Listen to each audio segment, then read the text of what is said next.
The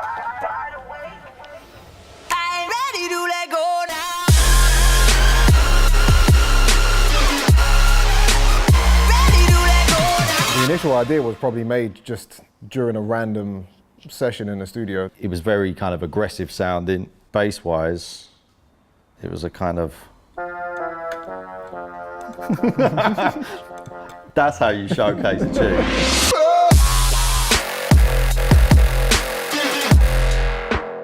We kept it like that, played it to our manager, who loved everything up until the drop and was like, that's great, that drop's no good. Sometimes you get it in one. You look back on it, you're like, this is great, don't need to touch it ever again.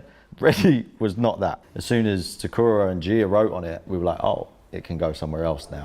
I suggested we work with a really talented and really good friend of mine, Gia Coca, from Amsterdam. And we came into the session just to see what magic we could create. I remember the first time she came down. We're trying to energy save sometimes, so we don't have the lights on most of the time on the stairwell. So what she did, unknowingly, was step straight in the cat litter, managed to tip the whole tray over everything. Yeah, she kind of dragged it into the studio at the time. Yeah, so, she kind of went, oh, hey guys. And with her was just the trail of cat litter and cat shit everywhere. When the boys played the beat, when something connects with you, clicks with you straight away, melodies come out just like that. As she's putting the melodies, I'm listening and the word ocean sticks out. Now I've just got nautical terms and themes running through my head. But at the same time, trying to write about love without saying the actual word. It wasn't a track that everyone was sitting there going, right, we need to try and make it this for radio, we need to try and make it this amount of time. It was just like, all right, here's a chord sequence and a very weak drop. Write to it, do you know what I mean? And see what comes out. Once I'd honed in onto that one word, ocean, within 10 minutes, I've pretty much written it. It wasn't until maybe 6-7 months after it came out that we really appreciated the writing on the record, because the melody was so strong. That's all that really sat with me. And then it's only until we put it out and we saw other people trying to write the lyrics. And we're like, I don't think that's the lyrics actually. And then I remember speaking to Takura and I was like, what are the lyrics? What is it? If I step into, what are the lyrics? If I slip into the ocean, swallow me up in one motion, though the sea's my queen, I'll show devotion. Where's my lifeline, Mr. Bosun? I ain't ready to let go now. The sea's my queen, I'll show devotion. Once you're in love with this person, you're entirely devoted to them. And you still need assurances, so that's why you'd say, where's my lifeline, Mr. Bosun? You just want to know that you're gonna be safe if you stay here. And that again leads into, I ain't ready to let go now, because you do not want to leave this love that you found, that you've slipped into, that's swept you away. A lot of people do write off the scene as not very deep, not very thought-provoking. If we can come in with something that is in the dance music world, but there's actually substance to it and content to it, like it just makes us feel better about ourselves. We didn't go too big on sound design with it. In the build-up of the track, one of the main elements of that is just literally a French horn, a touch of reverb on it, and a touch of like really fast delay, and that was basically it. The drop element of Ready is quite simple. It's just kind of made up of 4 key elements. If we look at it a bit like a cake, you've got the bass level, which is an 808 kick. And then on top of that, kind of like fuzzy bass, basically, just to increase that bottom end a little bit more. And then moving on from there, we've got just a really simple trap brass pad. Those 3 layers combined kind of give you that thick sort of bottom end that you need that really worked well for the drop. And then literally to finish it off is just a simple trance lead, really, like an EDM sort of trance lead with a little bit of portamento to slide between the notes and that sort of thing. We kind of didn't play about with it that much. It was sort of like, the sound was so pure originally that we kind of, the only thing we did was, added a little bit of reverb and that was it. And then it kind of ended up sounding like this.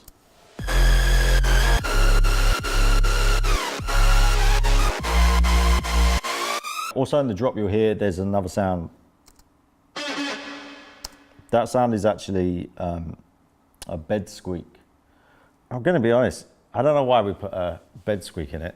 The bed squeak represents movement, because if the bed squeak ain't rocking, then your song isn't popping. Another element. The cowbell in Ready is actually paying homage to Flux, Pavilion and Bass Cannon. There is a very predominant cowbell in his song that we thought would be interesting to experiment with and try and throw into the mix already in Ready. Who doesn't love a cowbell? I love cowbells. Cows, bells. If your song doesn't have a cowbell in it, is it even really a song? In hindsight, listening back, it sounds like that cricket theme. So we've got the intro, we've got the vocals, we've got the first drop, sounding incredible. That melody line, that da da da da da da da da, is really anthemic, so I didn't ever want to lose that. To Jordan's frustration, I always really want to go heavy with like percussion and fills and tom rolls and snare rolls and this, that and the third. But with this one, I think we've managed to find a good balance between just enough where it kind of got that point across. So now we're at the stage where we've got this second drop. I'm excited and I want to do more of it because I'm like, right, cool, we've got it there, but I want to hear it at the beginning now. I want to hear it on the first drop and see where we can go with that. Jordan's thing is always about crescendo and building towards certain moments and tracks. If you hear it more than once, what's so special about it? So I think we compromise on the fact that we finally get to that moment on the second drop where you've got crashes, you've got rolls, you've got chops, and it just sounds a bit more energetic. I don't think Jordan even knows this, but the version that came out, I did go back in just before we sent the track, just to add a couple more like crashes and stuff. And then I played it to Jordan, he didn't hear them. CJ sometimes will sneak elements in if I'm out the room or something like that. But if it works, it stays. It's as simple as that. If it doesn't work, I'm taking it out straight away. But 10 million plays later.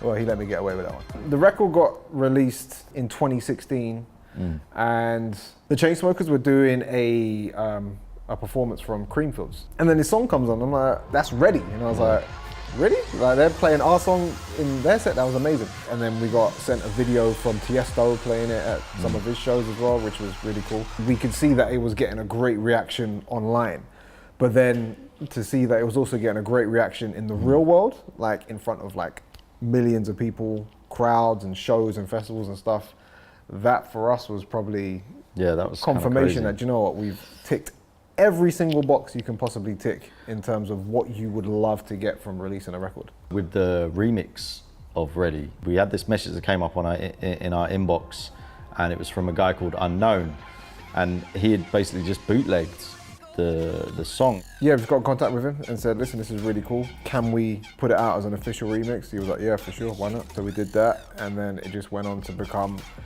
another staple in a lot of other DJs' sets. It's just exciting for us. It doesn't matter who you are. Like if we get sent a version of our song that's been done by someone else, it means someone's fucking heard it. Do you know what I mean? Which is a success in our minds. Like someone's heard it enough to actually sit down and want to work on it or do something to it. That's amazing. Anytime we get anything like that, even if it's like, even if it's not very good, it's still quite like humbling. It's like, wow, this is amazing that someone would want to actually spend their time working on one of our pieces of crap. The word we're looking for is inspiring. Yeah, inspiring. The fact that we can inspire someone to go and do something else with something that we've created it's good. Pretty cool. In terms of where we would like the record to be seen next, if there's a real life sailor or bosun who wants to do something with the record, I think that would... Hit like a dance routine with just sailors.